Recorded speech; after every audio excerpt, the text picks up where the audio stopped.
وقتی آدم با خودش فکر میکنه که من دوست داشتنی نیستم، معمولاً یک سری زنجیره‌های اتفاقات درونی میفته، نه فقط یک حس ساده.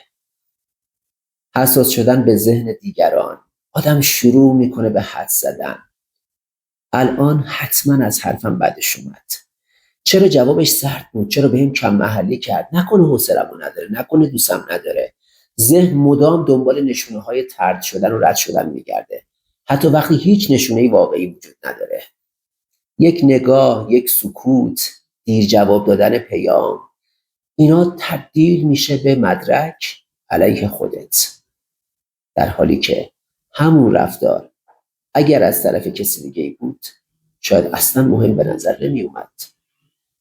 آدم کمتر خودشو نشون میده، کمتر حرف میزنه، کمتر درخواست میکنه، کمتر مخالفت میکنه، چون تهش این ترسه که اگه خود واقعیمو ببینه چی؟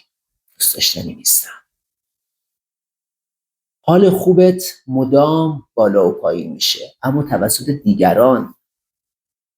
اینکه دیگران با من چه برخوردی دارن، یه تایید کوچیک تو رو میبره بالا، خوشحالت میکنه، اما یک بی‌توجهی میشکندت، چون مدام در حال اسکن خودت و دیگرانی.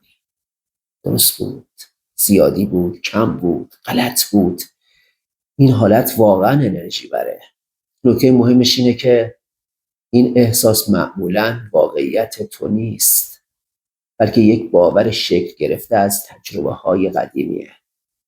طرد شدن، نادیده گرفته شدن، بی‌توجهی، مقایسه شدن. ذهن وقتی که این باور رو پذیرفت شروع میکنه به ساختن شواهد.